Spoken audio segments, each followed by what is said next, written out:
Ladies and gentlemen, Emmett Till is still an attraction to these white supremacists that keep showing up at the site where he was found.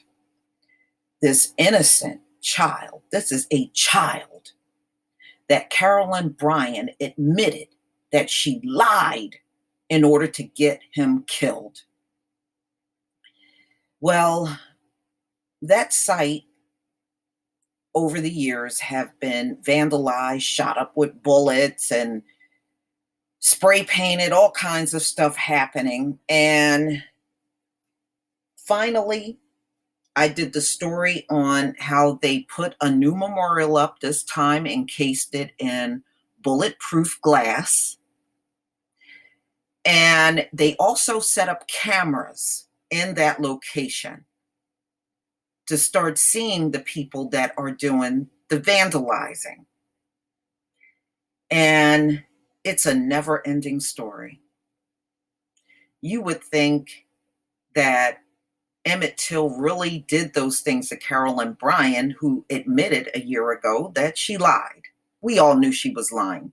Many of us in the Black community, as soon as we heard that bitch's story, we knew we were listening to a lie.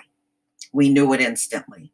We didn't need her old stinking ass to admit it now in order to know that Emmett Till didn't do a damn thing to her. He is not the one that should be in that grave. It's her grave that should be vandalized. So this came out on CBS News, November 4th, 2019. Donations surged for Emmett Till Memorial after white nationalists caught filming video. So whenever they show up down there, they are in the process of trying to vandalize this child's memorial. So I'm going to go ahead and play this video from CBS News.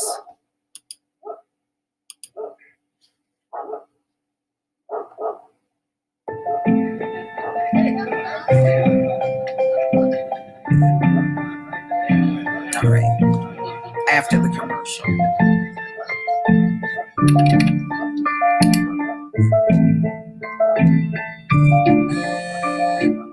Hey guys. Oh, that's great. Getting to a comfortable retirement doesn't have to be an uncomfortable thought. See how Lincoln can help you retire on your terms at lincolnfinancial.com. All right, here it goes. Video shows a group of white supremacists gathered at the Emmett Till marker. They came with two flags, the Mississippi state flag that bears a Confederate emblem and a League of the South flag. It's just really horrifying that a white supremacist group would set up in front of that marker that's commemorating the death of Emmett Till and where his body was found. The group was gathered to do a video, seemingly knowing they could get into some trouble. Come on, move it. All right, who's doing the video? We got to be ready now. Let's go. Jerry Mitchell, a longtime Mississippi investigative journalist, broke the news of the last time destruction met the Emmett Till marker with bullets. For whatever reason, people feel the need to destroy them. I mean, the previous marker that was there, actually two previous markers that were there, have both been shot up. The marker, which is now bulletproof, didn't stop people coming to the marker and complaining. That represents the civil rights movement for blacks. What we want to know is when are all of the white people. You go to almost any courthouse in Mississippi, and there's a Confederate monument at almost every courthouse. I'm not sure what particular marker they're saying doesn't exist. The white supremacists eventually are scared off by the sound of an alarm.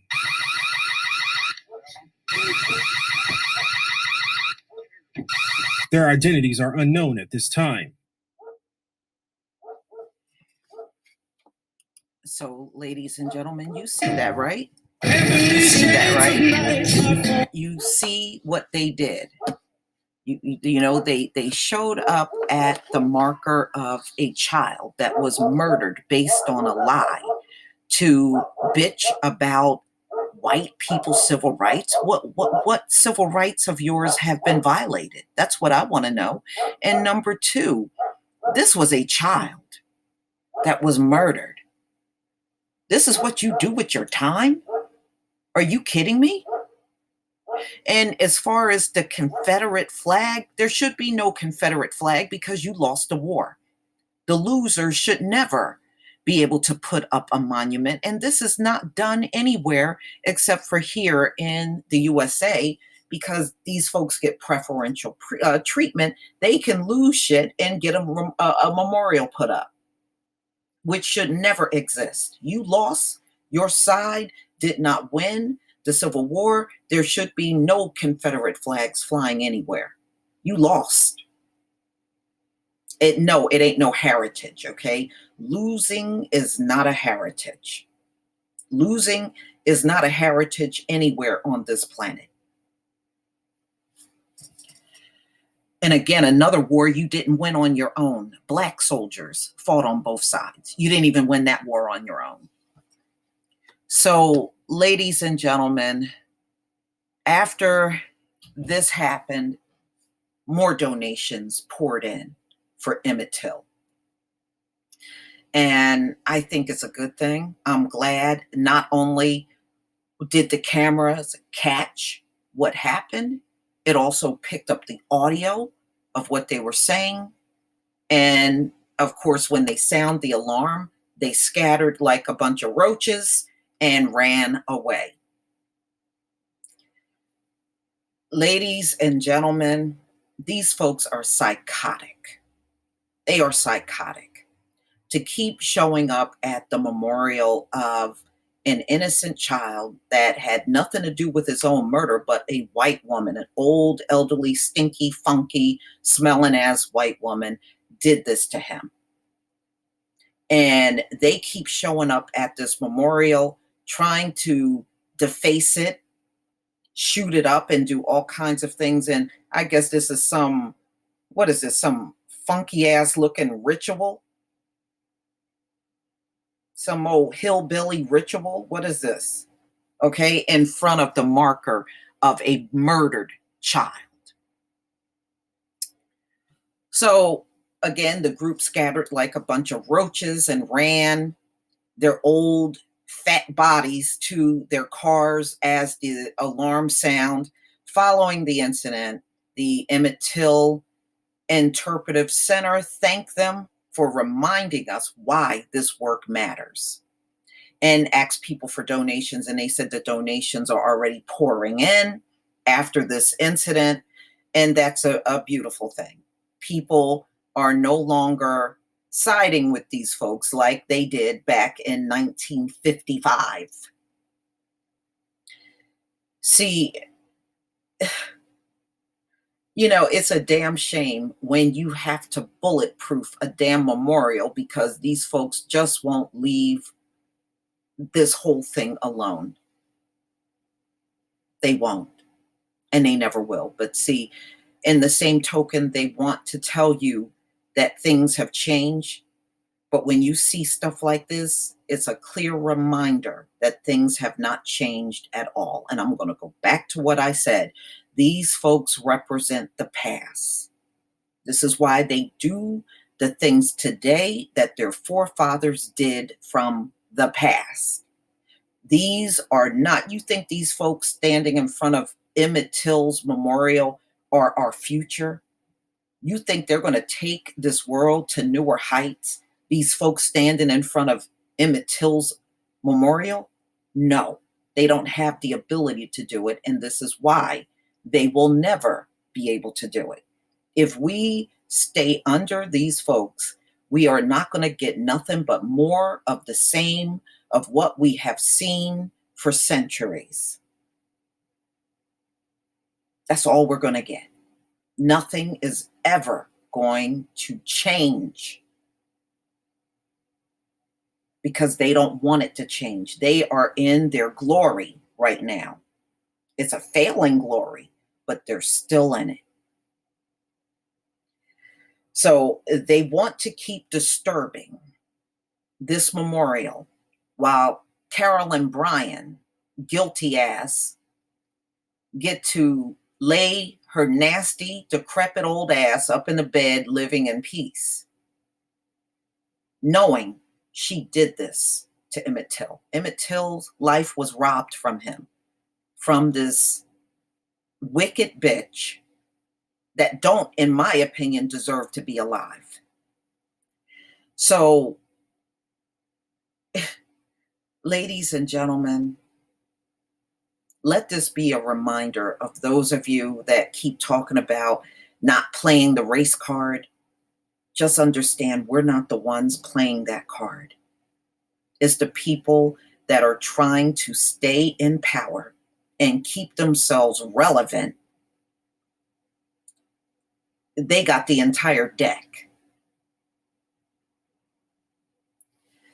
So Emmett Till relatives actually showed up for the memorial for this bulletproof marker, which was put in place last month. Emmett Till was a 14-year-old that was just visiting relatives in Mississippi. He was out of Chicago. That's where he was living at the time with his mom. And he was kidnapped based on a lie told by Carolyn Bryan. She and her husband at that time owned a store that was in the Black community. They got all of their money from Black dollars, ladies and gentlemen. That's who their main customers were. Money, Mississippi. Carolyn claimed he came in there and whistled at her, and he never did. But back then, and even to this day, a white woman can scream something about a Black man and it's believed, just like it was believed back then. Again, this represents the past. These people, whole ideology and thinking of today still represents that past. How many times have we seen unarmed Black men, women, and children get gunned down, and they always believe the word of the white police? He doesn't even have to show evidence that he is innocent in the whole thing. He doesn't have to do nothing but just say he didn't do anything wrong. He feared for his life. Well, what Carolyn Bryan did was equivalent to I fear for my life when it came down to Emmett Till. Same damn thing. And her word was automatically believed. He was tortured, killed, his eyes were gouged out. They did every horrific thing to this child. And after they were done, they threw him in the Tallahatchie River down there in Mississippi, weighing his body down. And you saw how bloated he was in the coffin and disfigured Emmett Till was from just going through all of that torture and killing that occurred. And of course, the all-white jury, which we still see today in many of these cases, acquitted the two, Carolyn Bryan's husband and her brother-in-law, of the crime. And don't we still see the all-white jury today? Of course we do. Of course we do. This is why I say they represent the past. So, Carolyn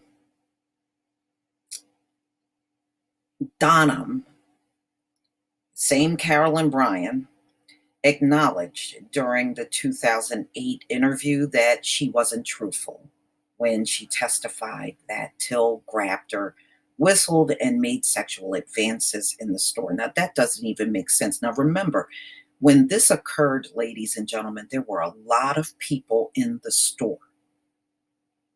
A lot of folks were in that store when that happened, when they saw Emmett Till walk in with his cousin. And nobody saw anything that corroborated Carolyn Bryan's story. But she was the white woman. Emmett Till was a Black teen at the time. So she was going to be believed, just like they're believed to this very day. They can say a black man raped them, have no evidence, no proof, no nothing, and the cops are coming for that black man. She don't have to do anything but say that. Things never change. So his brutal slaying helped spur the civil rights movement, exactly, more than 60 years ago. That's all it really did. And Carolyn Bryant and her husband, after the trial, although they beat the trial, they did not beat the trial of public opinion. After the trial was over, the black patrons that used to go to the store stopped going. They would not go in there and shop anymore.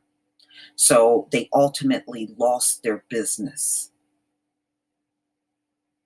And things just went downhill for them in that town. And they ended up becoming shunned. Ladies and gentlemen, you still see these folks pay the price. Even if they get off in the court, they don't get off in the court of public opinion. And that's something they have never been able to conquer. And they still haven't to this very day. You see George Zimmerman, he's not thriving out here. And the cop that killed Tamir Rice, he's been trying to get into another police job, and the public keeps rising up and fighting against him getting another job on the police force. So again, they may beat the trial, or the cops may not throw charges on them, but they don't get beyond the public and what they have to endure out here. But y'all, please tell me what you think about these folks once again showing up at a child's memorial and whining and complaining about their civil rights, which has never been violated in this country since its inception. Just whining for the damn idea to be whining and nothing more. Please leave your comment and subscribe. Don't forget to hit on the notification bell, and I'll see you on the next video. Peace, family.